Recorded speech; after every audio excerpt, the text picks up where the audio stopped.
And we are live. WeatherBrains episode number 476. It's the pre-show. This is for Monday, March 9th, and I'm super duper duper duper duper excited. But first off, for those that don't know, this is the pre-show where we share boring personal stories, occasionally humorous anecdotes, and we try and work out technical problems. I'm excited because for the first time in seemingly a month, I'm not totally preoccupied with local weather issues involving winter storms, so I can actually pay attention to some degree and focus slightly. Boy, this is just fantastic, so I am thoroughly pumped. And trying to catch up on email. I dumped about 87 speeches on Brian today, so he'll take care of those. Absolutely. I'm not sure what I've signed up for, though. Yeah, exactly. Just, hey, man, tomorrow I've got a 9 o'clock school program. Then I've got a noon speech at the University of Alabama. So where's the school program? Then we've got to go to Rockford, a small community, for a weather tour makeup date because we've had so many that were snowed out. And then I'm going to Kim Cross's book party. It's the first day of her book tomorrow. Yeah, isn't that exciting? After Yeah. the storm alert, or Yeah, no, it's just like every second. what time is her book party? Is it like 10:30 at night? No, I'm going to leave Rockford at like 6:50. I'm going to let Mr. Peters do the last segment in the 6 o'clock weather. So I'm leaving Rockford at 6:15, coming back, and I will arrive at like 7:30ish for the party that ends at 8. But I promised her I'd be there, and if I promise, Where is Kim's party at, Jenny? Or is something that but classified? Bonehead Bottles. No, that's on Bone and Wednesday. Bottle. Yeah, Bone and Bottle at the entertainment. Yeah, but that's Wednesday, isn't it, James? No, well, Ooh, my you've got some time calendar originally both? said Wednesday, but she sent a note and said it's Tuesday. Well, okay, but the problem is I sent her a note and said, well, I'm sorry I couldn't be there Tuesday, and she sent me a note and said it's Wednesday. What? You might have just gotten tomorrow night back, James. Let's do No. a special edition of WeatherBrains. There's something coming on tomorrow night, too. Let me look and see if I can figure out what she Reruns of said. General Hospital, all the ones James has preempted with all of his snow garbage. No, it says no, so this is an email I got today. It says tomorrow is launch day. Yes, that's what she said. The launch is tomorrow, and the launch party is Wednesday at Bottle and Bone. Well, mine says I just wanted to confirm that you'll be able to make it to the launch party at Bottle and Bone on Tuesday. Well, okay, I guess both places. Maybe that's where I got confused because I thought there was something Tuesday and something Wednesday. So Well, it says it goes from 6 A until little 8:30. misdirection, trying to throw you off. Yeah, she's trying to dump one of us, I think. She's trying to get rid of us. Is the issue. yeah, she's trying to get rid of me. That's why. And then she has another thing, like in Tuscaloosa. And for those that don't know, we're talking about a book launch. Isn't she coming on the show next week, Bill? Yes, Yep, on the 16th. This is Brian. that's my guest.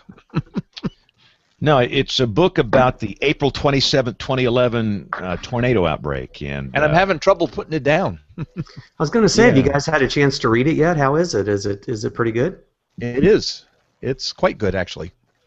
I like the way she handles it. You know, it's so overwhelming when you get a tornado outbreak and you've got like 300 plus deaths and all these stories to tell. It is so overwhelming, and she's just focused on a few families and some of us in the weather business, and it's a great read. And she's a very gifted writer. It's the one I write on third grade level. She's much more talented than James is. Yeah, that's an understatement. Just by saying that. So anyway, but we'll have her on next week. We'll talk about that book. All right, let me get our guest on here. We have a guest. There's a book about the May 2013 tornadoes, primarily the May 20th Moore tornado that's coming out later it's coming out in early May, I think. Holly Bailey is the author, so she might add her to the guest list at some point. Why don't you contact her, Rick? Okay. Yeah, I was in touch with her today, so looking forward to getting a copy of the book soon, and we'll check it out. You know, I love reading books like that because they tend to make sense out of maybe things that it's hard to describe. You know, most everybody here has this physical science background, and we're not storytellers really, and they just tell these great stories, and they kind of put all the pieces together, and it helps us make sense out of these events. And I think it's a kind of a unique way, the way Kim has woven the tales through the timeline. Yeah, no, she's very good. I mean, it's just a great read. But the launch day, we need to clarify that. If your party is tomorrow or Wednesday. Well, I think the launch is tomorrow and the party is Wednesday. Okay, because I don't want to show up at the Bonehead Bottle place, Bonehead Bottle Tree, and I'll be the only guy there. I'll be driving 100 miles an hour coming back from no man's land. Did you hear about my complaint from the snow trip? No. You complained or someone complained on you? Somebody complained on me. Ooh. Yes.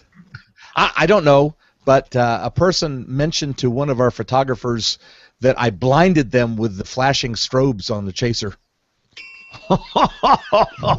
Now we know that Brian turns on those strobe lights to pick up babes in the parking lot of the McDonald's on the way, but absolutely. So you were blinding motorists on the road? That's great. Apparently, he was up at Wesley's booby trap and oh boy. And we know he hangs out at Hooters. Wow. I do not hang out at Hooters. I've invited our guest, and I don't see him. I'm about to join the cable television audience. And you got him. You see him clearly, right, James? He was yes, his picture is good. He's up in a certain. He came right up. Brian, you okay? Yes, I was singing. You've not been in the liquor cabinet back there, have you? No. We know it's back there in the closet behind you. It's this the big bar area. All right, so no, I did invite Steve. Is this the guy in the Steve Miller Band? Is this the same guy? Big old jet airliner. Yeah, we could just get into Jungle Love? Unplugged. WeatherBrains Unplugged. Yeah. Did we get a bio on him or something? I don't remember seeing one. I sent it. I got an email. I got an email today from Bill at like 5:14 p.m. Uh-oh. It's interesting because there's two Steve Millers that are in the storm chase community. There's a Texas Steve Miller and an Oklahoma Steve Miller. So, in addition to the Steve Miller Band Steve Miller, so I didn't get anything. Little known trivia. I apologize, Brian. It's my fault. I did see his bio and everything in the Google Calendar. Yeah, it's in the calendar, but it's coming by email to everybody now. Okay. I knew I'd been looking for one. And hello, welcome. We are now broadcasting live, ladies and gentlemen, on cable television, channel known as James Spann 24/7. Welcome. It's Monday night. You know the situation. We're in the pre-show. We are waiting on our guest. And once he shows up, we'll crank this sucker up on a non-freezing rain, sleet, snow kind of night. I don't know what to do with the watch warning map. Hallelujah. Yeah, boy, it's just it has been non-stop. Now we have to make up all the stuff we canceled during the active weather. So we are, I totally forgot about the weather tour because we got to make up 3 stops, and my calendar is just crammed. Actually, we're supposed to make up 4, but I guess one's gonna fall by the way. Yeah, I just saw 3 on the list, but anyway, hey, I say this all the time. I would rather be busy than bored. Well, there's no lack of busyness, that's for sure. Yeah. Okay, so let's see here. I'll try one more time. What if I get the real Steve Miller on here from the Steve Miller Band? That'd be awesome. We could have the Steve Miller weather guy and the Steve Miller rock and roll guy. And there's a Steve Miller hotel guy. We can get him. So then we'll have like perfect combination. So this Where is are you tonight, Bill? At home. Wow. 1 week from tonight, I will be in Calgary, where it's been warmer than it's been in Birmingham. We got to fix that. It was 61 degrees in Calgary, and it was like Yeah. 29 here.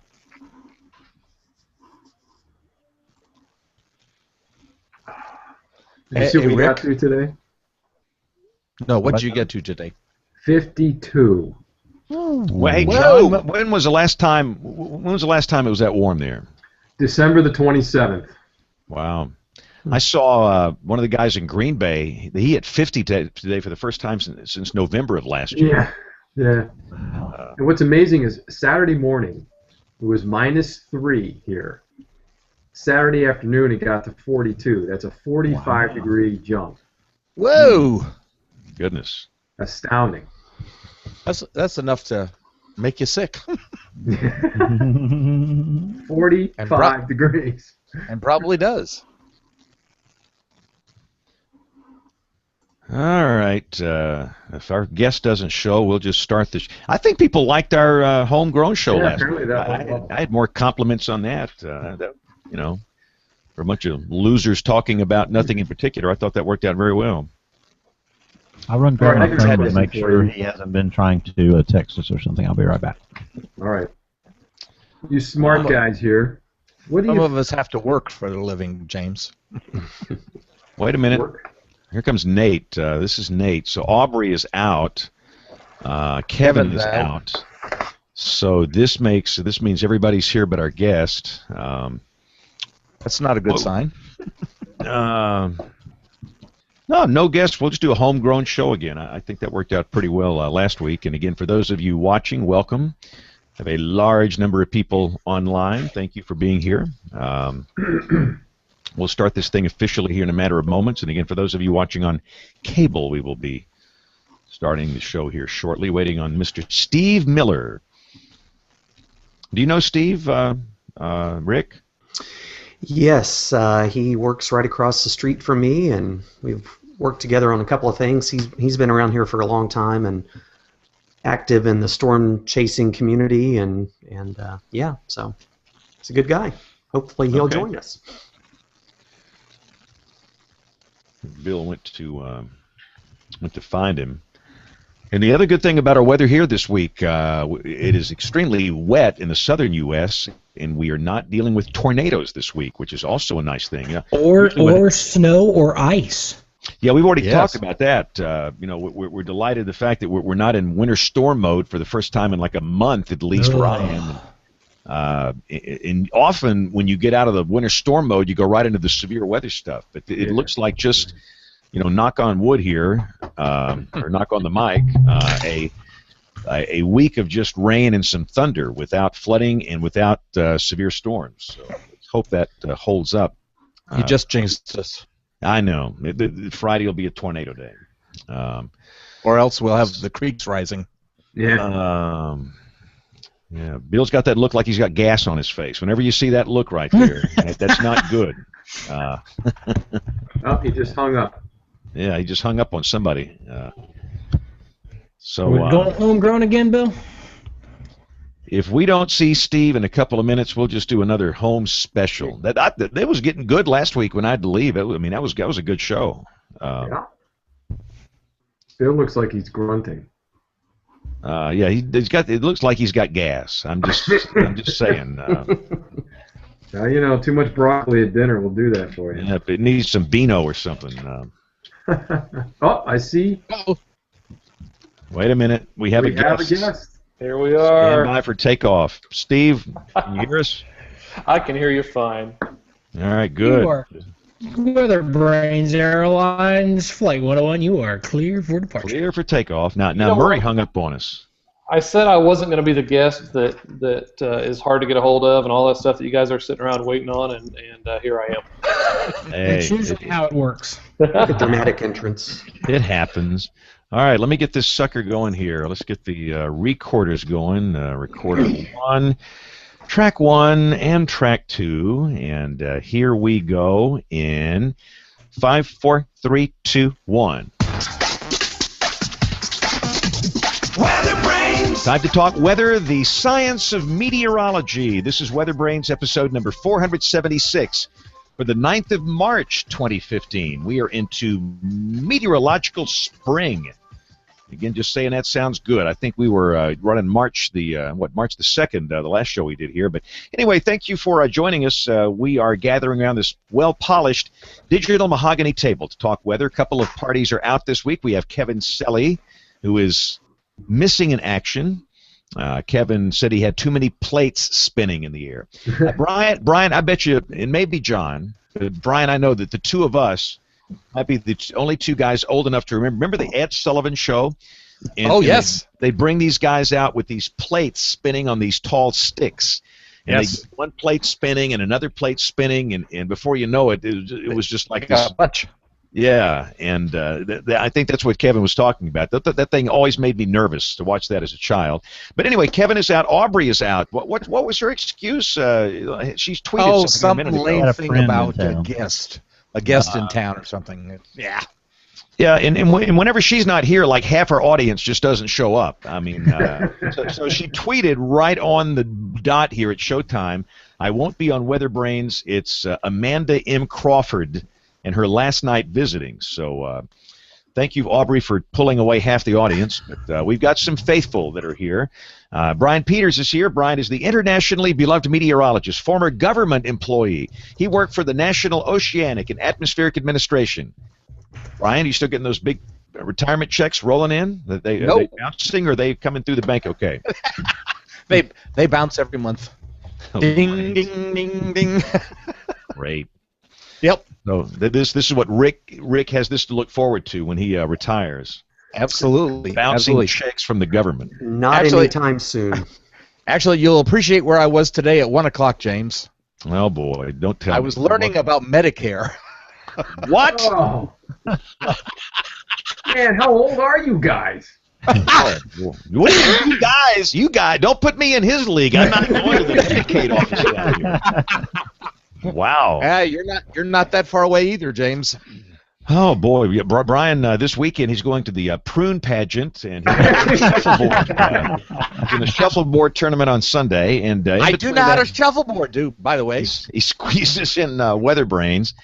Oh brother. So Brian, you were out in the snow last week or 2 weeks ago. I lose track of the snowstorms here. For those that don't know, Brian is our roving reporter in snowstorms, and I for a minute, for a brief moment, I thought you weren't coming back.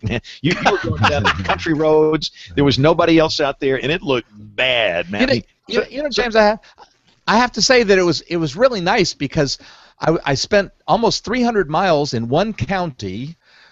We got probably 10 inches of snow, which is like a record for the southeastern United States to get that kind of snowfall. But it was so nice because everybody obeyed our commands. They stayed off the highway. I had the highway to myself. I was driving down a U.S. highway, and there was not a single other car on the road. Here's a U.S. highway. It didn't even snow. No, that was in the middle of the snow. It was great. It was great. I had a great time. It was nice to be part of an epic snowstorm in the southeastern U.S. because it didn't snow much at my house. All the people in the studio, we were pouring out our heart and soul, and all they remember is Brian and his escapades out in the middle of nowhere in the heavy snow. I get better ratings driving around in the snow than you get in the studio. You do, man. Whenever we get Brian out there in the field in a snowstorm, we get higher ratings than Dancing with the Stars or Bachelor, whatever this thing is here. All right, so we've got Nate Johnson, who is also glad it's not snowing tonight. Yes. Yes, I am glad it is not snowing, and I'm not going to be stuck at work or at the hotel for a third night this year, or fourth, or however many. I've lost count. Yeah, it's been a long winter. I mean, goodness, it's just like we all had this hangover. And here's the thing: I looked at the numbers, and if you look at, for one, every reporting station in the state of North Carolina had the coldest last 2 weeks of February on record.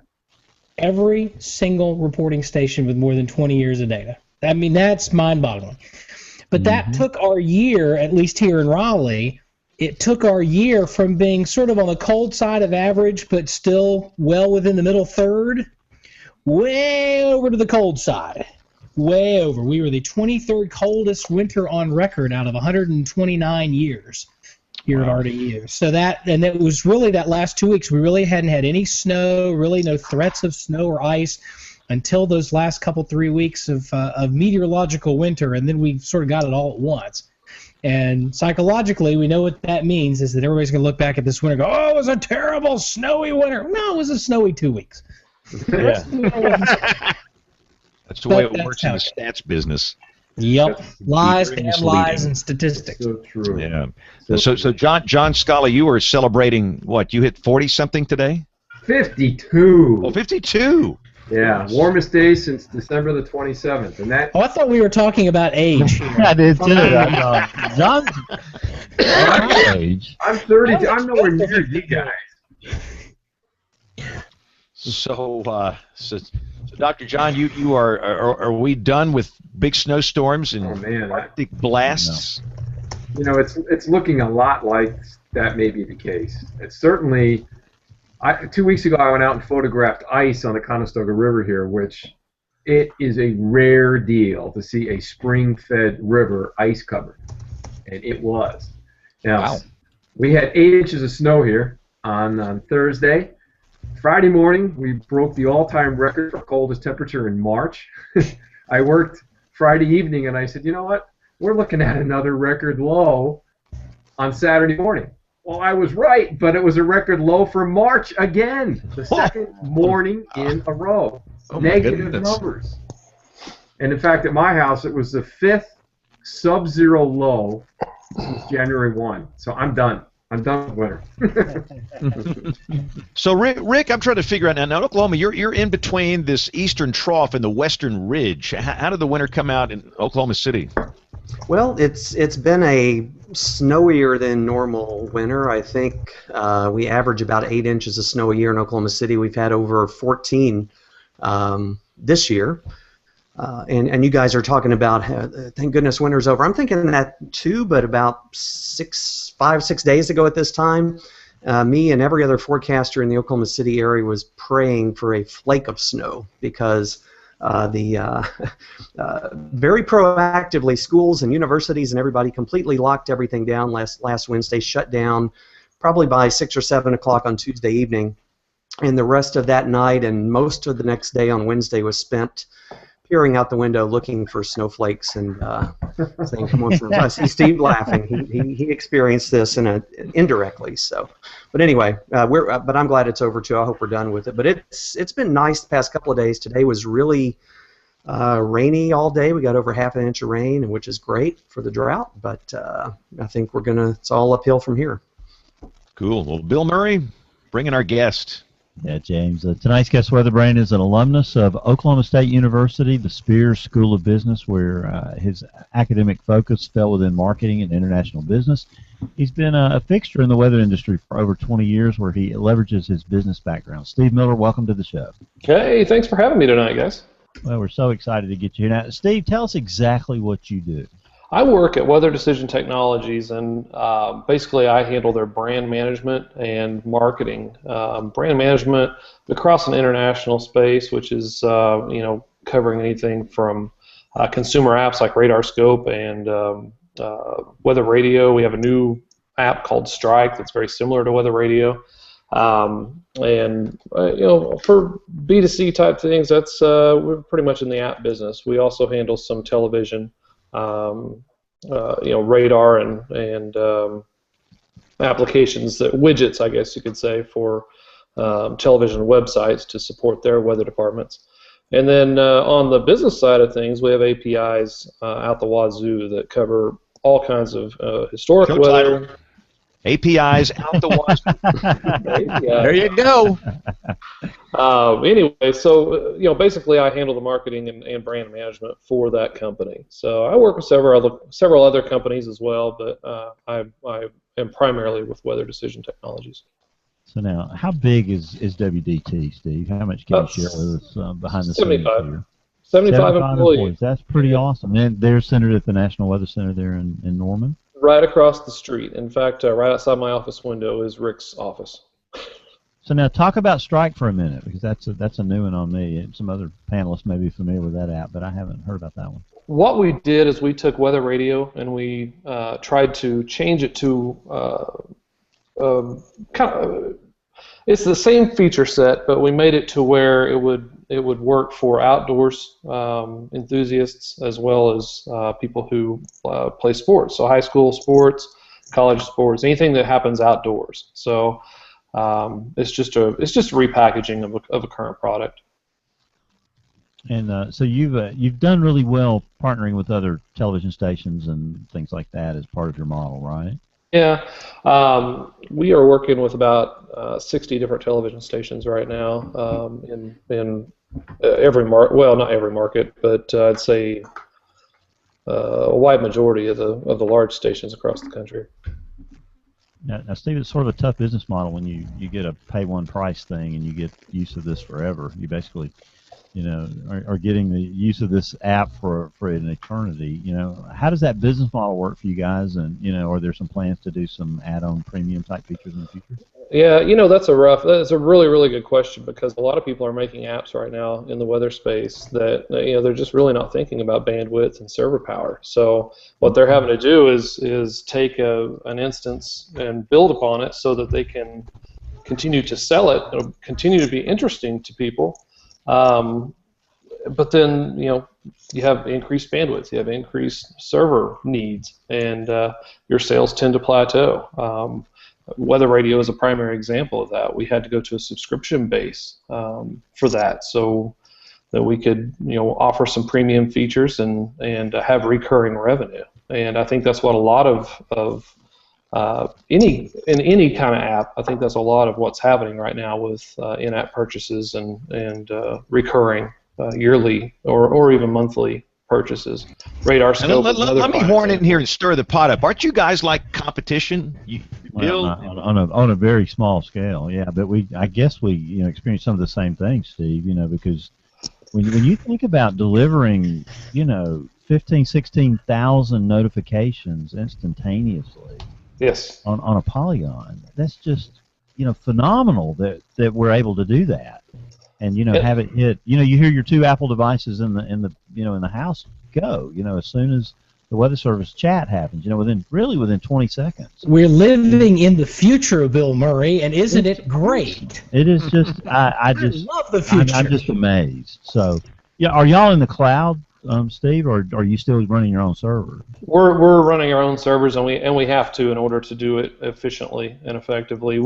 I've always said the weather company with the most patents at the end of the whole deal is going to win, and and these alerting patents and stuff that WDT has, we really have revolutionized the way that you get alerting from point A to point B, and on a mass scale, and again, we're back to you have to pay for it somehow. So.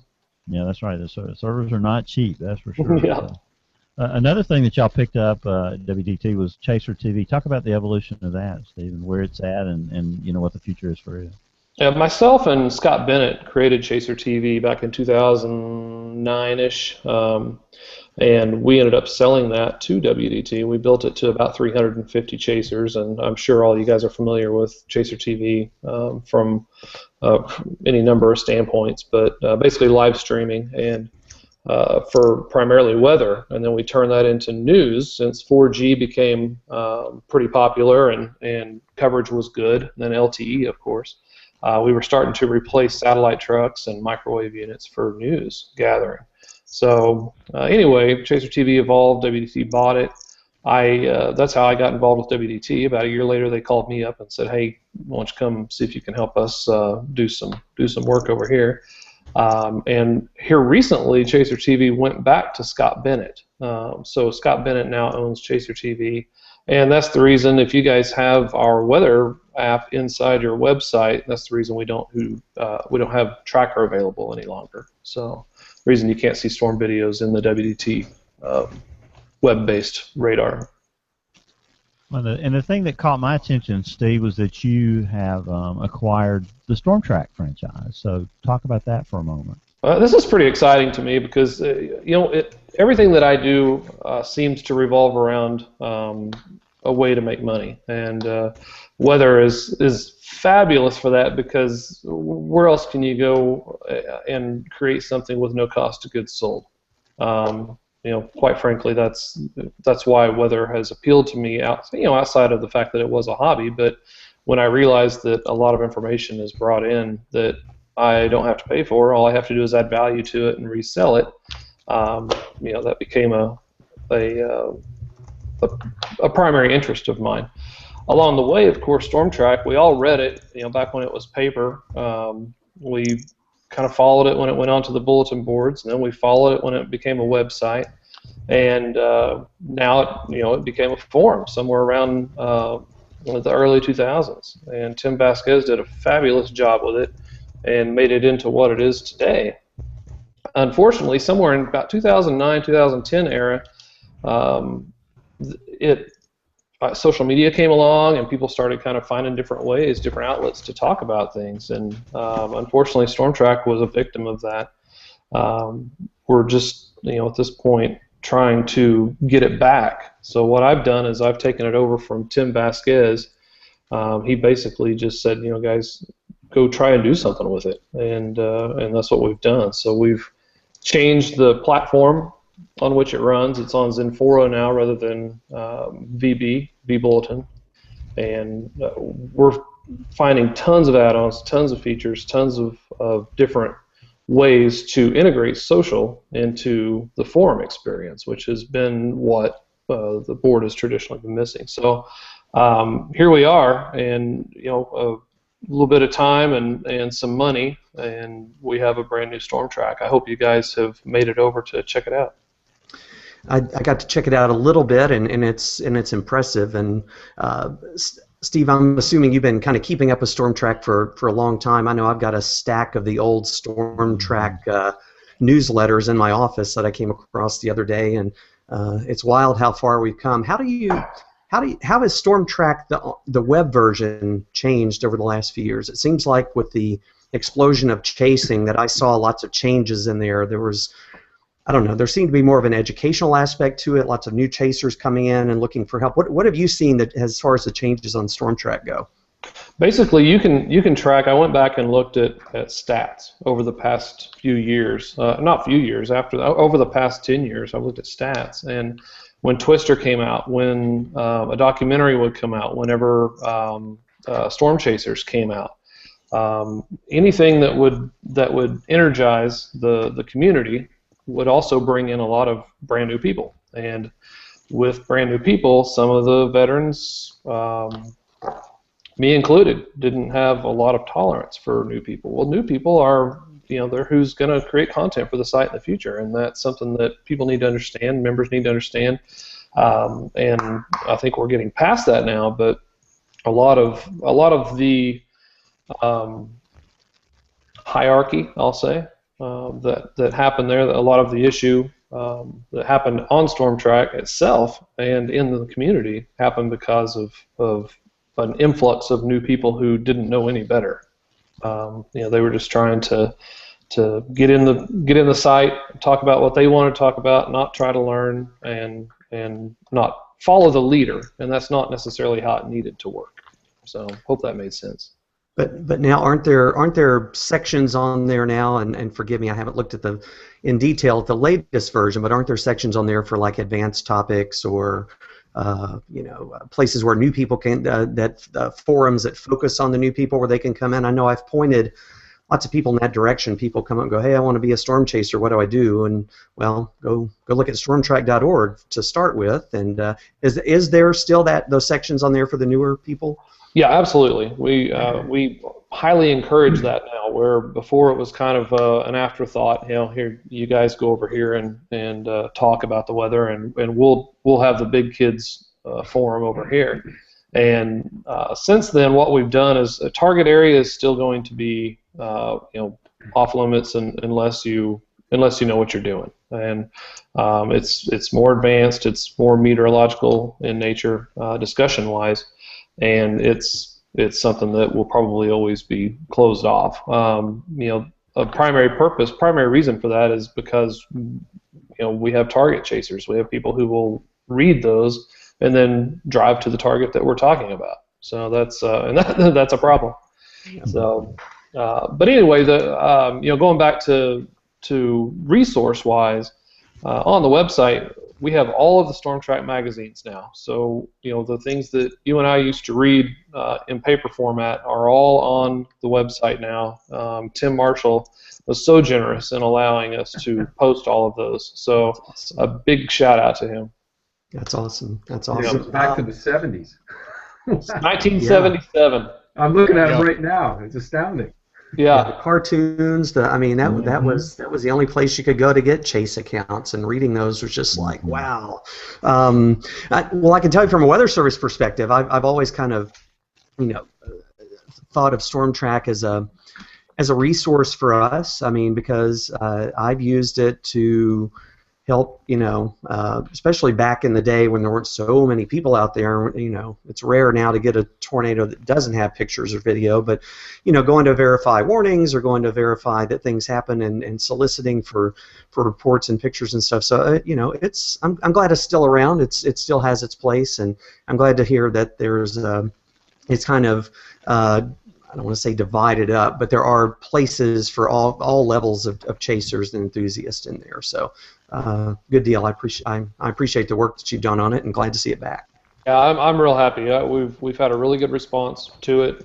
We've had more hits and page views in the past 2 weeks since we launched the new website than we've had in about 6 months prior to that. So combined, pretty impressive numbers. So I think one of the things that makes storm chasing rather more possible now than it was even just 5 or 10 years ago are things like Gibson Ridge and, of course, radar scope.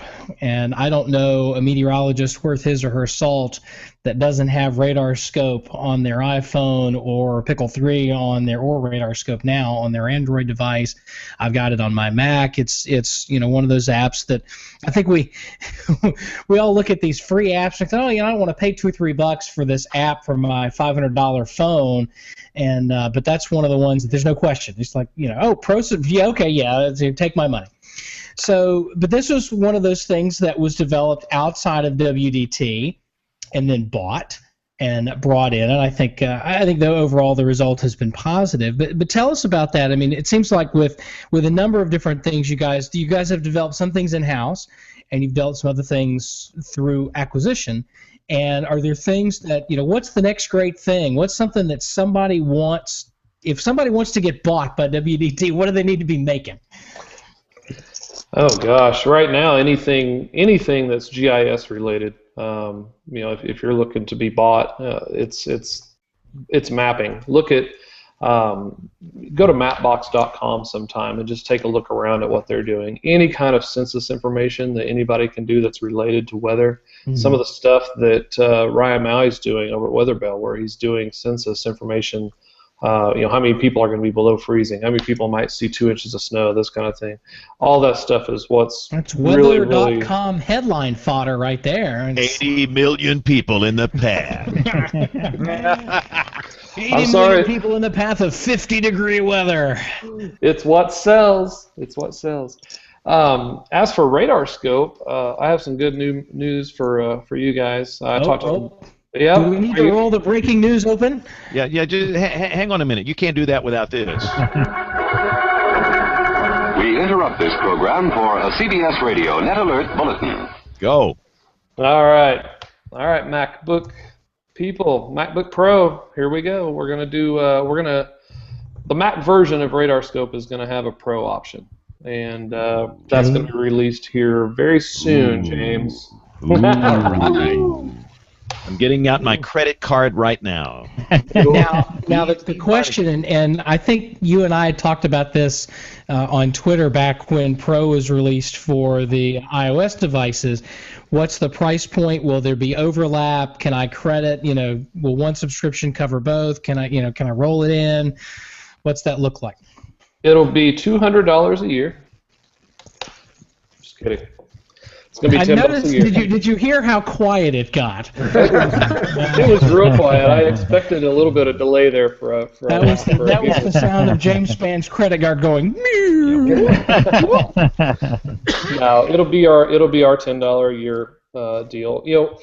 basically we buy ENTLN Lightning, and we reprocess that. We figure in some bandwidth, we figure in some developer time, some support time, and that's why these things cost. Not that you're complaining. I'm just that's the first question I get after talking about this to anybody.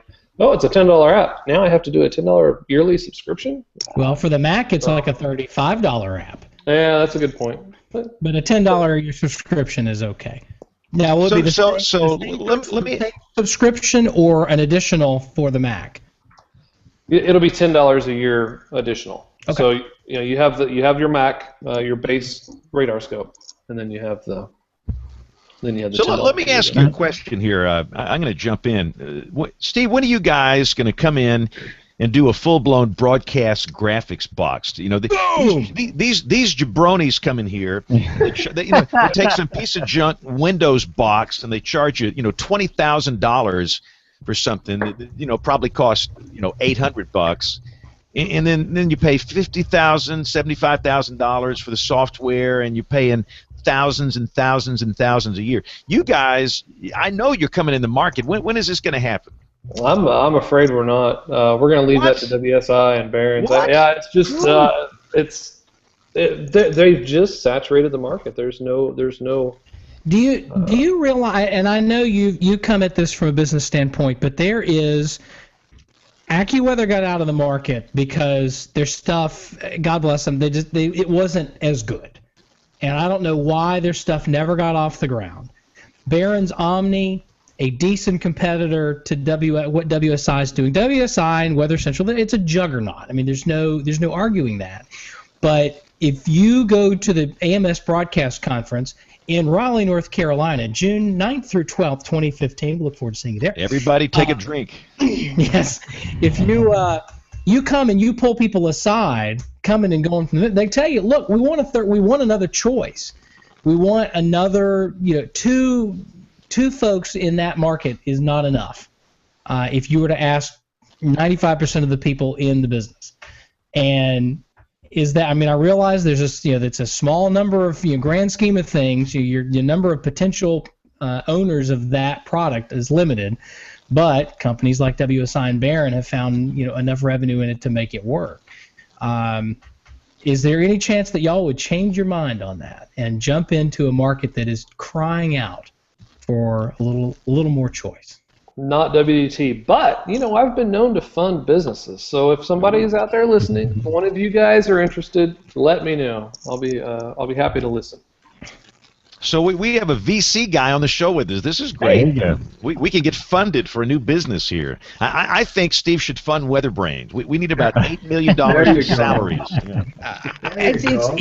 It's funny you mentioned that, James and Steve. I don't know if you were following Eric Holdhouse, friend of the show and a writer, meteorologist and writer for Slate. But we went on something of a tweet storm about a week ago on and it was spun off of an article on the Neiman Journalism Lab, but talking about how to build a weather, like an editorial weather service, something like that. Not necessarily raw data, folks, but folks to take all the raw meteorological data and turn it into stories and useful information that people can actually use in their lives. Do you know what I'm talking about? Were you following along? No, I wasn't. I wasn't looking. Okay. Because it was a really interesting conversation. There were a couple of folks that said, "Hey, Eric, reach out to us. Let's talk." But he talked about his idea, and it was on Twitter, so I'm gonna. It's not like I'm spoiling anything. But he said, "Look, I want to take the Capital Weather Gang model and syndicate it, and essentially franchise it. I mean, it would still be sort of a network and a thing, but you'd have a couple of local writers in." Like you'd have a North Carolina Capital Weather Gang would be based in Raleigh, and there might be a Queen City Weather Gang that Brad Panovich might run in Charlotte with a couple extra folks, that sort of thing.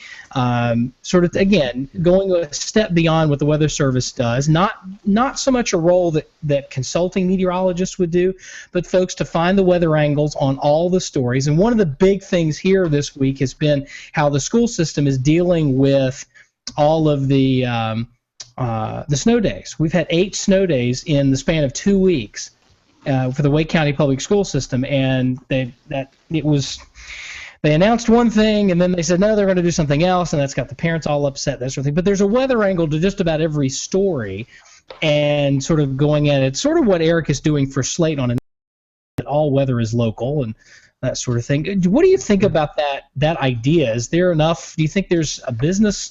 Do you think there's enough advertising revenue out there to support something like that? And if somebody wanted to jump into it, what would they need to know? What would they? Some budding meteorologist out there wanting to start his own website, but somebody really knows what they're doing. What do they need to know about the business side of it?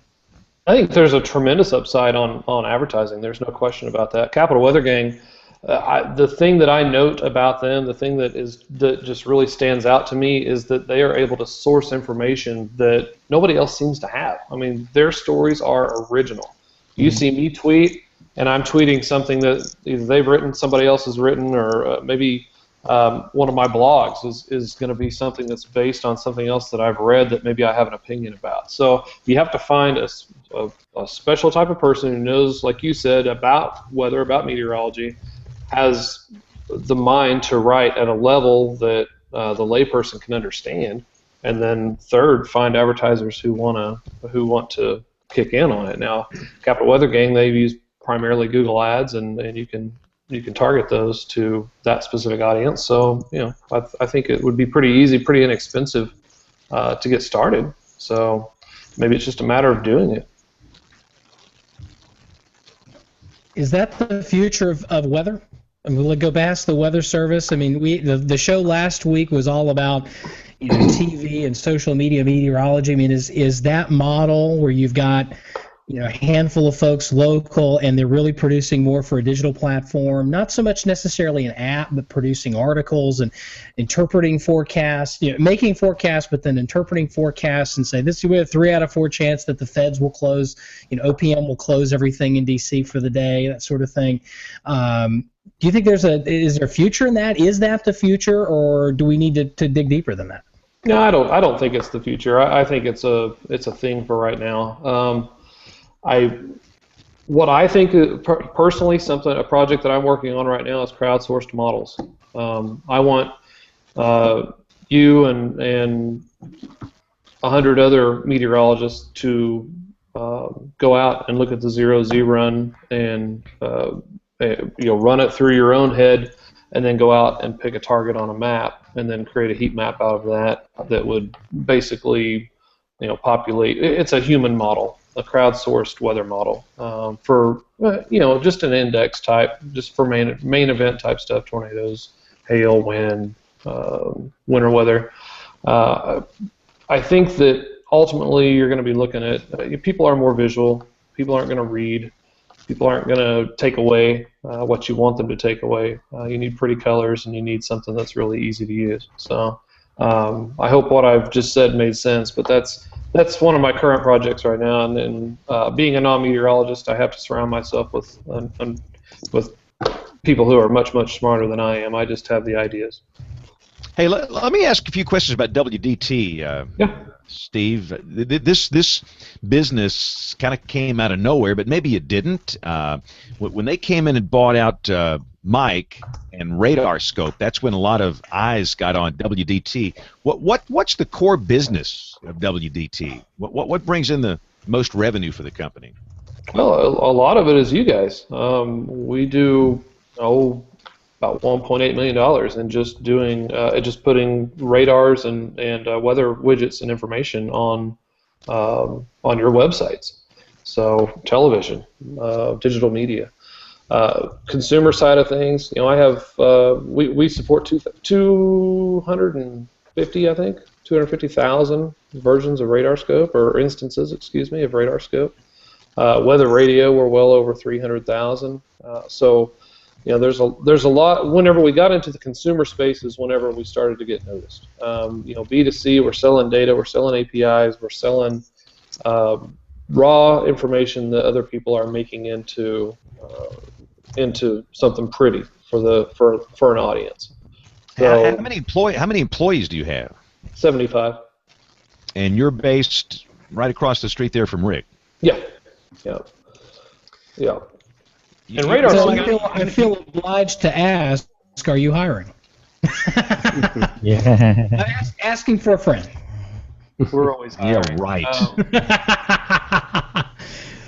Hey, You should- Steve, you should- one of the things we got to work directly together on was another venture that you guys are involved in and doing some direct forecasting support for sports groups, musical acts, and things like that. Can you talk just briefly about how that's going and how you've hired new people to do that, or how's that going with Lincoln Park and Hart and NFL sports and all your other ventures? Yeah, absolutely. The event space is huge, and we all know the weather industry, especially on the business side of things, is very dynamic and it moves very, very quickly.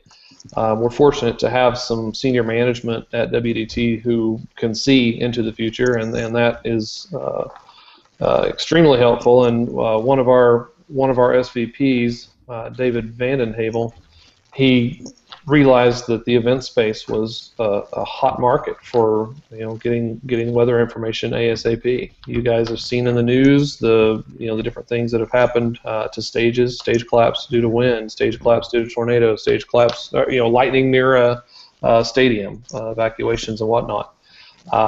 So yeah, we've gotten heavily involved in that, and what we do is we provide forecasts up to 7 days prior to an event. So let's use Lincoln Park, for example. They're going to Austria, and they're going to do a performance. We will tell them before they leave the States or while they're in London or whatever, what things are going to be like, what they can expect whenever they are in Austria. So that's a huge help to them, so they know what kind of setup they need to do, whether they need to raise the stage all the way up or halfway up, and basically how they're going to do their rigging. So. And this goes for we do Fox Sports, we do the Daytona 500, we do football, CBS Sports for football. So that's a part of our company that has really grown. Rick, tomorrow we're over at your office doing the Severe Weather Summit with Event Safety Alliance. So yeah, that's a 2-day workshop that kicks off tomorrow in the building, Event Safety Alliance, and so we'll see you over there. Yeah, I'll be there.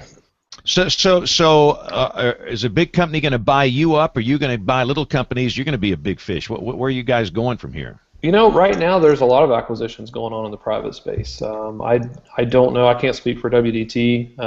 Right now it's just rocking and rolling, so it's kind of hard to imagine being acquired. I know for a fact right now one of the major players in the industry.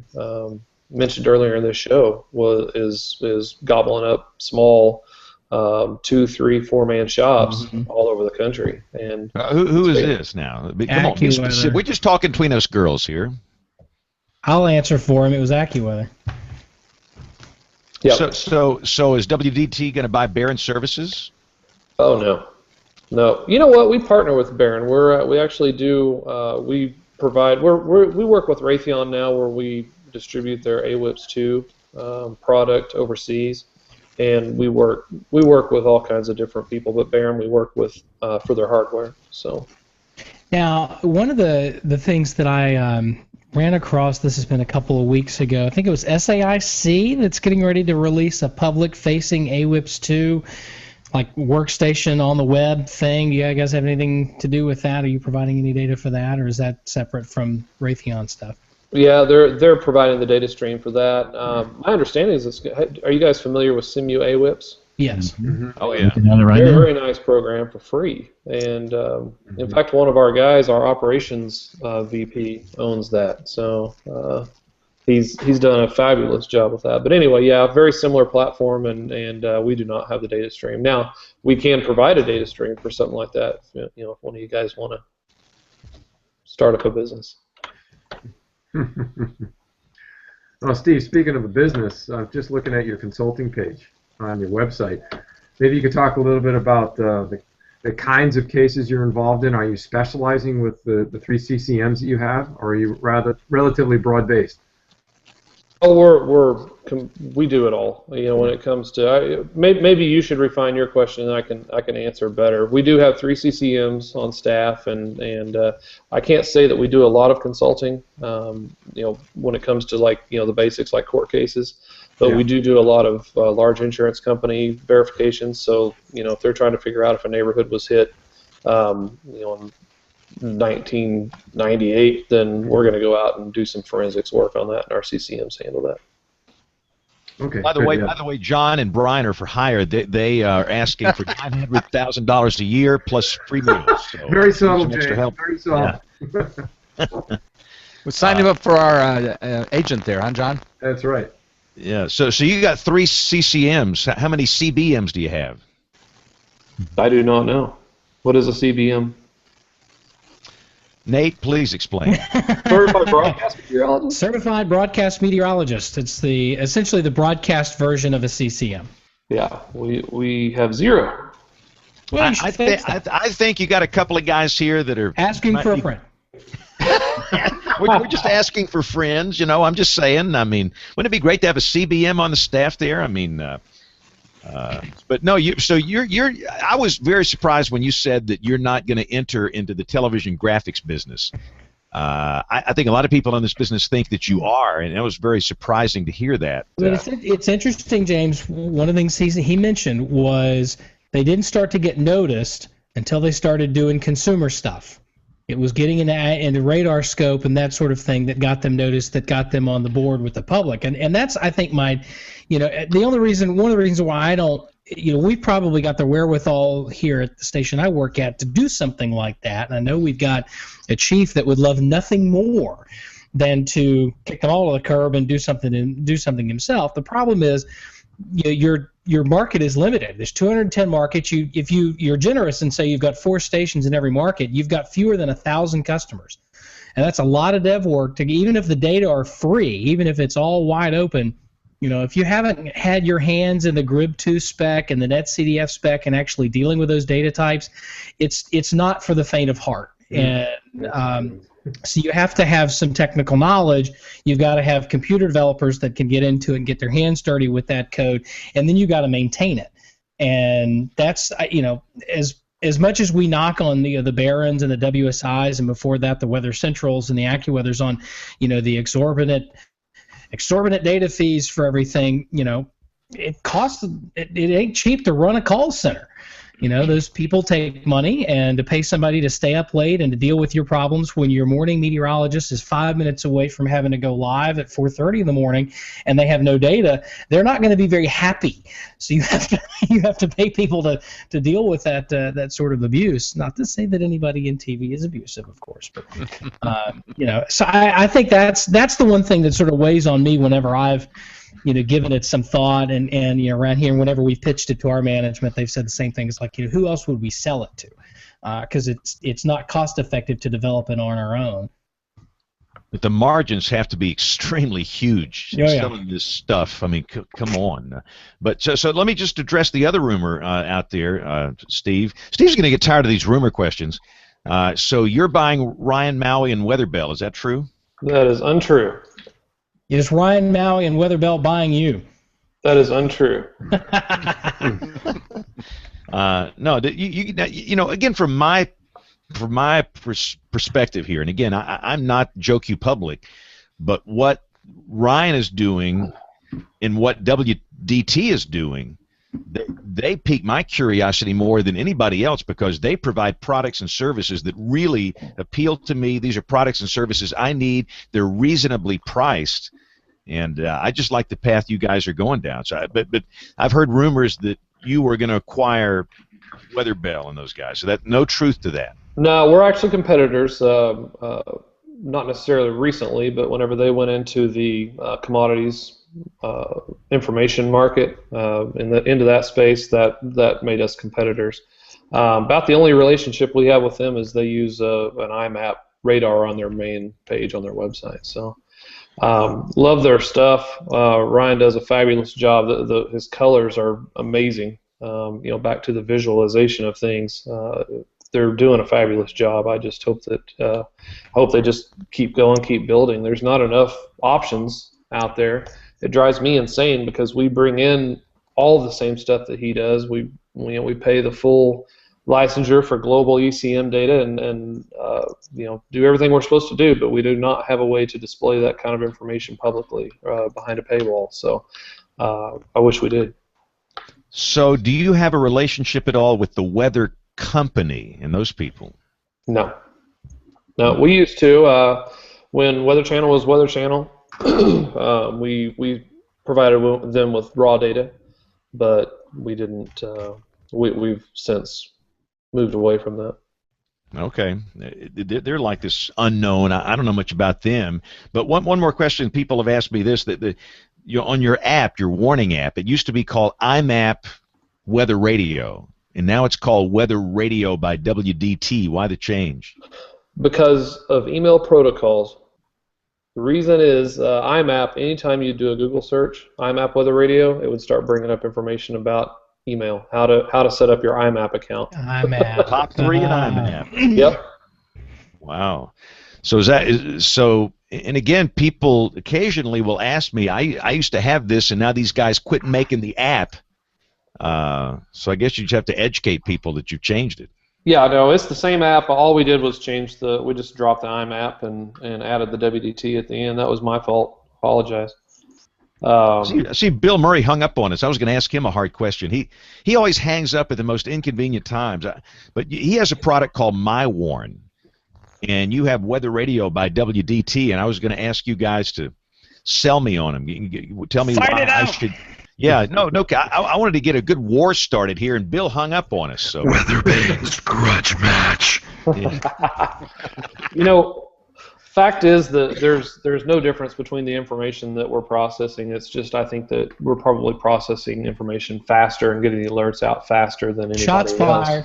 Oh yeah, now, come on now. But Bill's he's gonna come bring us back up here in a minute. Get back on the show to respond to that. Now that said, it may only be a couple seconds, but seconds save lives. Yes, seconds. And let me ask you one more question. I got a million questions. I'm very fascinated by WDT. I'm glad you're on the show. So the next question is this, and I get this all the time. So on my phone, every time there's a tornado warning, I get the government wireless emergency alert. Why should I pay you to get something I get for free? How would you respond to that? Well, which one do you get first? I don't know. I'm working. I'm in a studio on television. I don't know.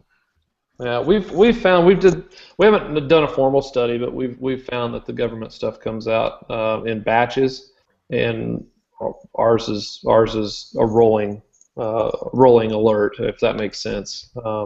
So rather than waiting on your batch to get selected and then information sent out, you're not a number in a line, I guess is what I should say. So. Do you know how this works? I mean, again, the WEA thing, it's like, you're not allowed to see the man behind the curtain. Do you know how that works at all? No, I have no idea. In fact, we learned about it at the same time everybody else learned about it. It was just a press release one day, and we're just scratching our heads going, okay, well, is this going to cut into market share, or is it going to, is it going to help? Is it going to hurt? What's it going to do? So what has it done? Well, from a marketing standpoint, I can't see the numbers haven't changed. I don't think people are all that familiar with it. What they do notice are the Amber Alerts. That's where everybody, that's whenever you start to see. We monitor Twitter, we monitor social a lot to find out what's going on with our apps, and we look for those. We're getting this warning before this warning. This app's working better than this app, and so on. But the thing, whenever you go into the government side of things, the Amber Alerts are the things that are getting the most attention. So I don't know if that answered your question or not, but I don't think that weather is quite garnering what they're hoping for.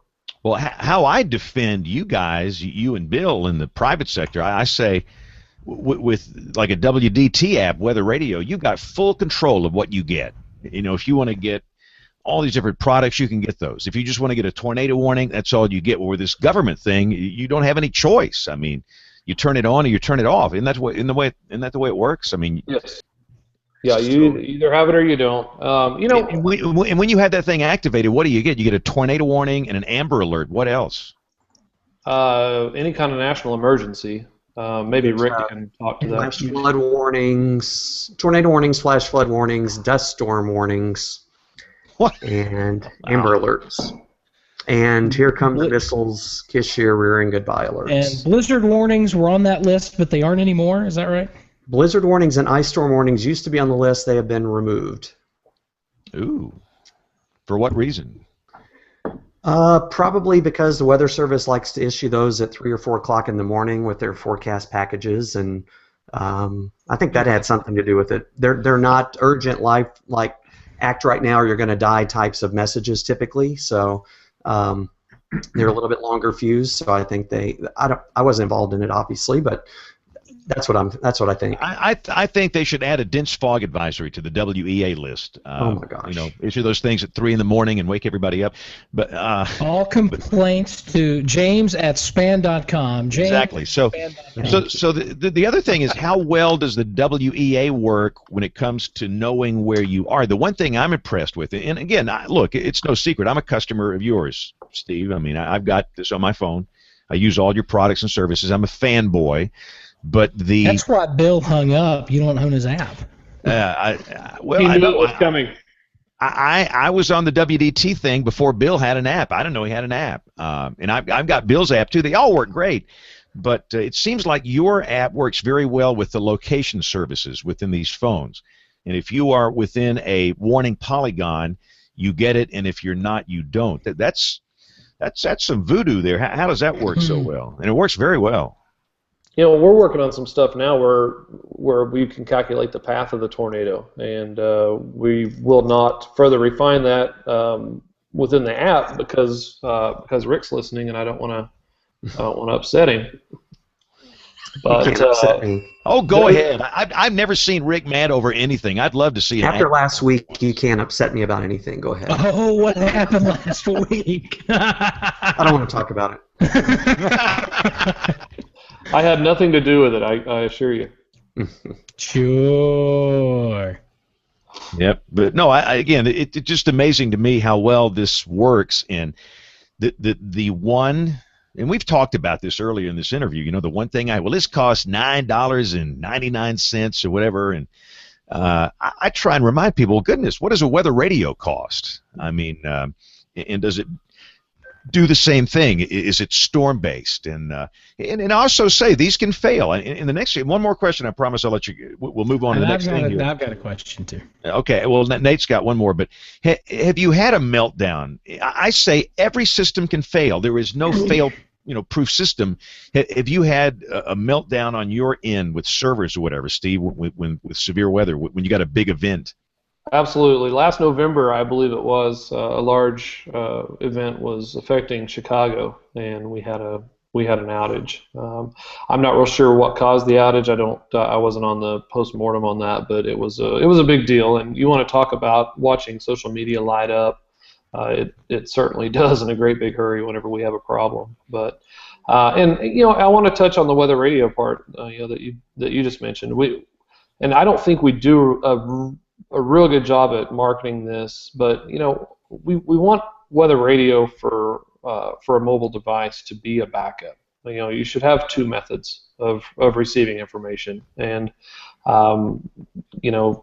picking one over the other is silly. Just do both. Make sure you're safe. Yeah, no, I agree. All the social science studies say you've got to have at least two ways, at least two, preferably more. All right, Nate, go. So, final question then before we send you off. We talked about Radar Scope Pro for the Mac, that's coming, quote, very soon, end quote. What's the next thing? Tease us. Hint away. Or just come right out and announce it. Let's talk about regular Radar Scope real quick. I don't know if you guys noticed. I'm sure James did. Nate, do you use Radar Scope on television? We have occasionally. Okay. We're sort of behind the curve on the whole Apple TV thing, but we got that figured out, and we have used it a couple of times. Good. Mostly, I think the last time we did it was to get TDWR data on the air because our other provider providing that data hadn't set it up yet. Okay, well, we've made that part of the Pro package now, so we're not looking at a $500 expenditure in order for you to be able to take Radar Scope to television. And what we've found here, just in the past year, because we never really hit Radar Scope TV all that hard from a marketing standpoint, but what we've found, we have on-camera talent. I'll say on-camera talent because they're not all meteorologists, but they're using it as a second screen with their viewers, so they're able to say, okay, well, follow along with me at home on RadarScope. Well, then, I've just made $10. So, per install. So, it's helping you, it's helping us, but the idea from a marketing standpoint is that we're going to put RadarScope in your hands for basically free, and we're going to hope that your viewers will want to follow along with you. And then offering the second screen capability is exactly what digital media is all about right now. So giving your viewer the tools to see the same thing that you're seeing. All right, cool. We got to stop here. Can you stick around for a few minutes, Steve? Yeah. Good. And we'll be asking for a pick of the week here shortly. We got to take a break here. I got WeatherBrains. I don't see a segment from Tony Rice this week, so we got WeatherBrains. We'll come back with a weather roundup. No email this week because Aubrey is out. We'll do Nate's News, Picks of the Week, and much more as WeatherBrains rolls along. WeatherBrains 101 with Professor Peters. As we learned in the last couple of episodes, having water-attracting nuclei is not enough for a cloud to form. In addition to the presence of this small particle, the air temperature needs to be below the saturation point. Called the dew point temperature, the point of saturation is where evaporation equals condensation. Therefore, a cloud results when a block of air, which can be thought of as a parcel containing water vapor, has cooled below the point of saturation. Air can reach the point of saturation in a number of ways. The most common way is through lifting air from the surface upward in the atmosphere. As this bubble of air or parcel rises, it moves into lower pressure since pressure decreases with height. The result is the parcel expands in size as it rises. This requires heat energy be removed from the parcel, called an adiabatic process. As air rises and expands, it cools. The rate at which the parcel cools with increasing elevation is called the lapse rate. The lapse rate, the rate at which the temperature decreases or lapses, of unsaturated air with relative humidity less than 100%, is 5.5 degrees Fahrenheit per 1,000 feet. Called the dry adiabatic lapse rate. For each 1,000 feet the parcel rises, the air temperature of the parcel will decrease 5.5 degrees Fahrenheit. Once the parcel reaches its saturation temperature, or 100% relative humidity, water vapor will condense onto the cloud condensation nuclei, resulting in the formation of a cloud droplet. But the atmosphere is in constant motion, so as an air parcel rises, drier air is added or entrained into the rising parcel, so both condensation and evaporation are continually occurring. So cloud droplets are constantly forming or dissipating. Therefore, clouds form and grow when there is more condensation on nuclei than evaporation from nuclei. Conversely, they dissipate if there is more evaporation than condensation. Thus, clouds appear and disappear as well as constantly change shape. There's a lot going on as we watch the sky, and that is perhaps some of our fascination with the atmosphere. If you have a question about the weather, drop an email to question@weatherbrains.com. When the weather ball is red, warmer weather is ahead. When the weather ball is white, colder weather is in sight.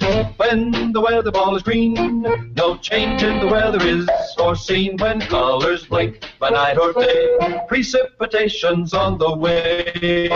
So before we talk about current weather, who's going to buy an Apple Watch?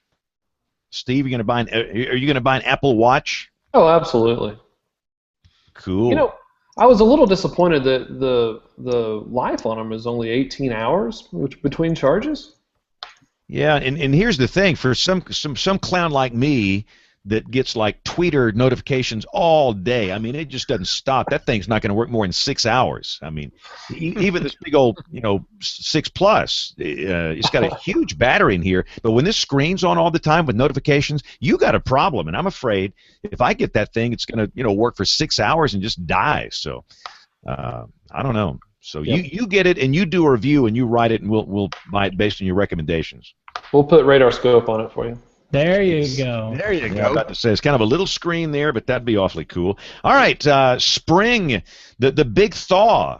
Yes, we were seeing finally. warmth. We've talked about that. Good to see the pattern relaxing. We went from the coldest last 2 weeks in February on record to we don't have sub-freezing temperatures in our 7-day and beyond. Yeah, I'm I okay think with that. I've we're heard the no same way. complaints. We're the same way down here in the Deep South. No 30s for the next 7 days, so we're good. Dr. John, what say you? Where do we go from here? Are we done with winter?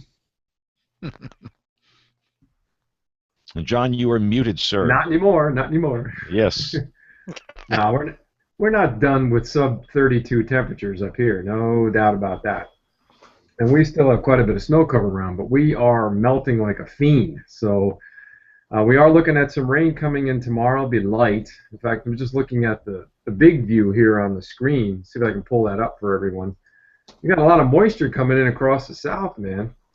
Coming up your way, and then there'll be another show later in the week, and that looks pretty impressive also. And you know, we may have just enough cold air at the surface to run the risk of a wintry mix on Friday. So we're not done with it. We're not done with it quite yet.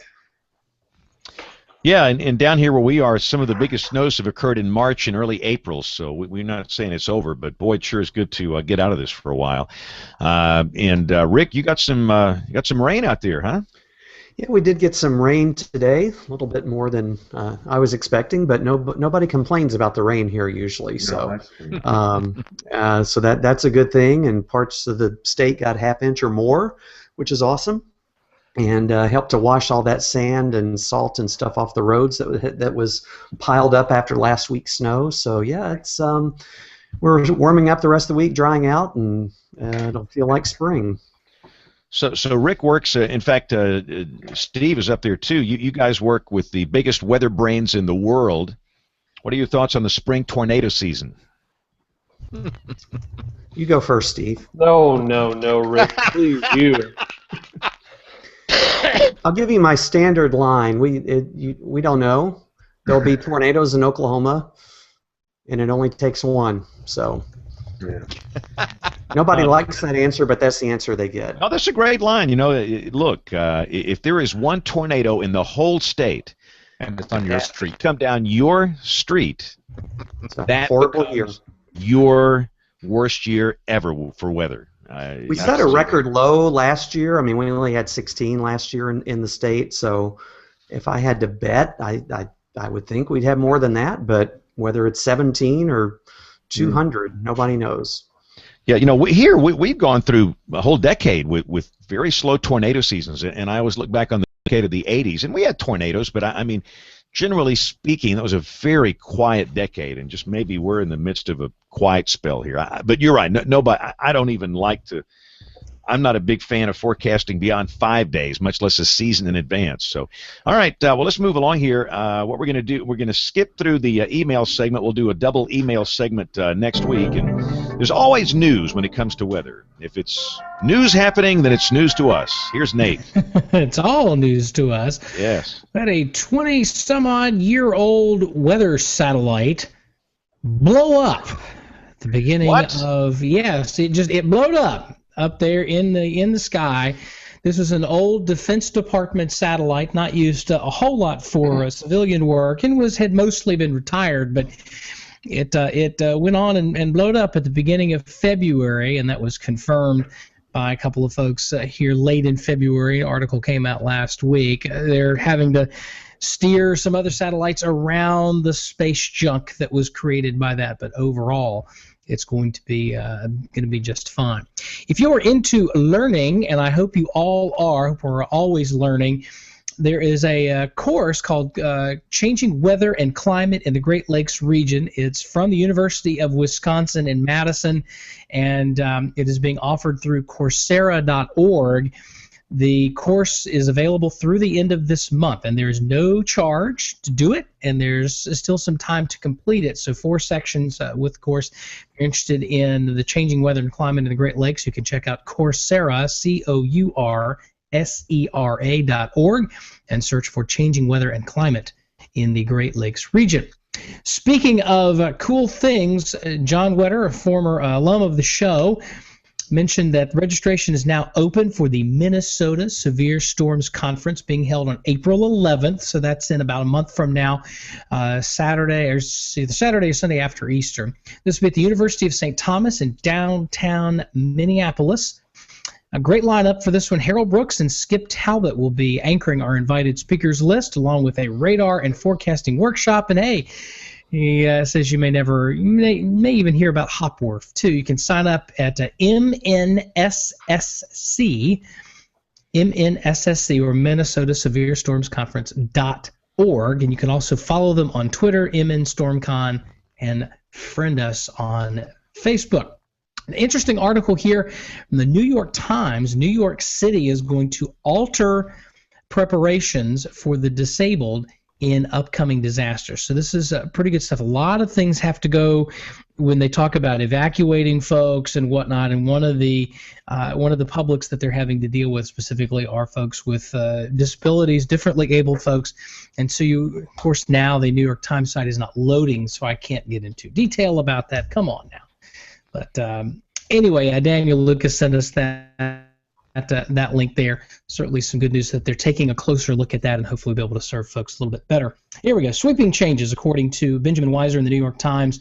Sweeping changes in its accommodations for people with disabilities during disasters and other emergencies. This is actually in response to a lawsuit filed in 2011 after Tropical Storm Irene that accused the city of failing to plan to help shelter, transport, and evacuate disabled residents. And of course, Hurricane Sandy made it that much worse. So, city will immediately move to make 8 to 14 disabled shelters for disabled people accessible by mid-October, which will create an estimated capacity of 10 to 17,000 people, which is more space than they would have needed for either Irene or Sandy. So certainly some good news there. A whole lot of dominoes fall with that from a sociological standpoint, so it's certainly good news that the city is taking notice of that.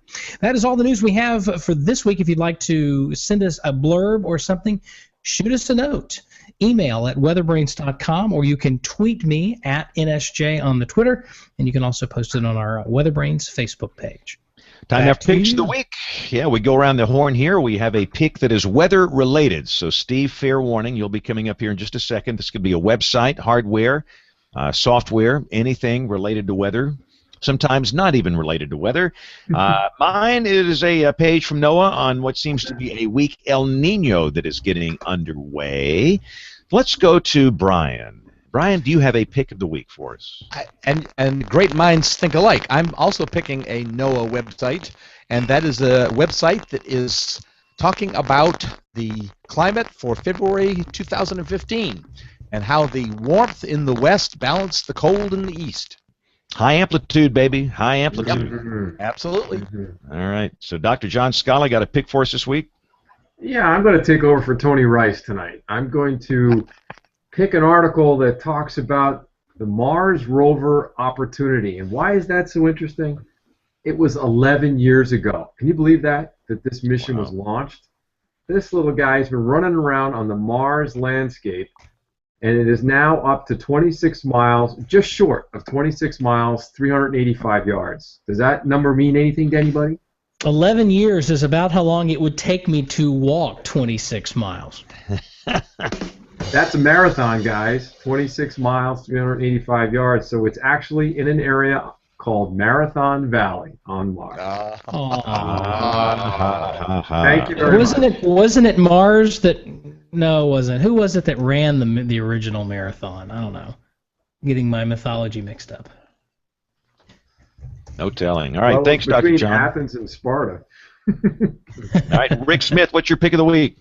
My pick of the week is the dream team of Dr. Marshall Shepard and Dr. Chuck Doswell, article called Standing Up for Meteorologists.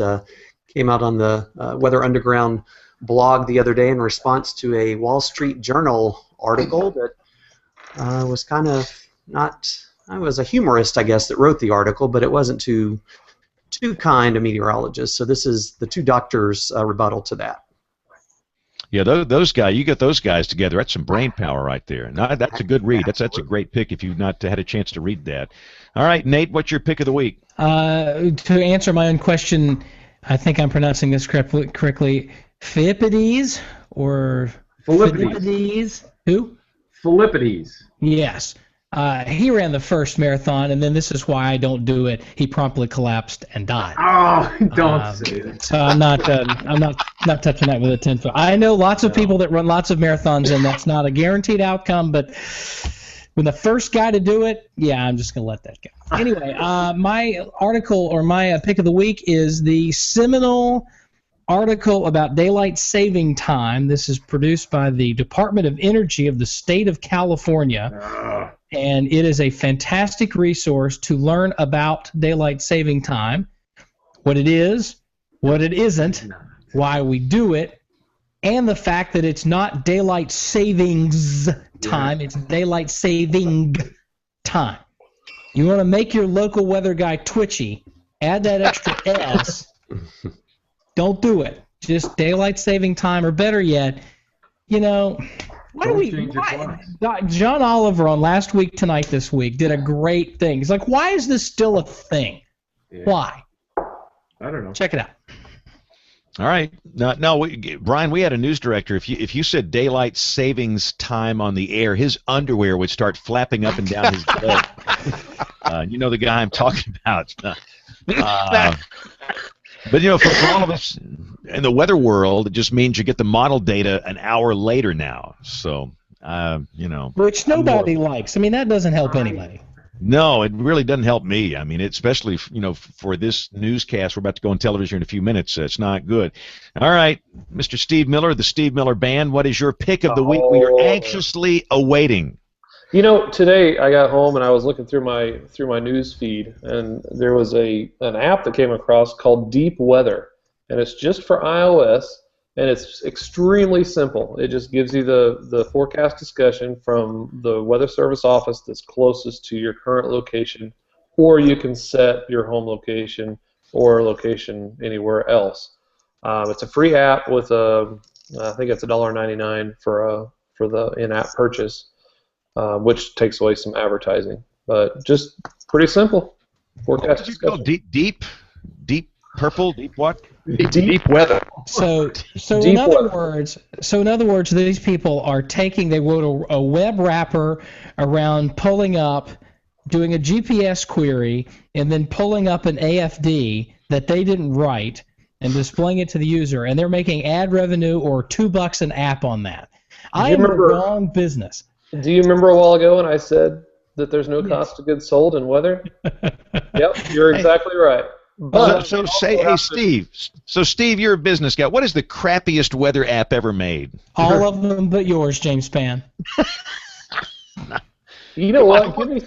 Give me some time, and I will tweet WeatherBrains with the crappiest weather app ever made. I would right.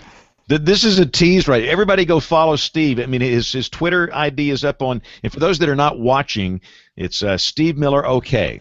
And soon we will know the world's crappiest weather app. Can you have to limit it to one? Could you do like a top 5 or? I have one in mind. I just have to see if they're backed by a company that's big enough to sue me. Hey, when are you going to do like an app for TV stations so we don't have to use these crap apps we all use? And I know that WRL doesn't use one. I know you don't use one. They do.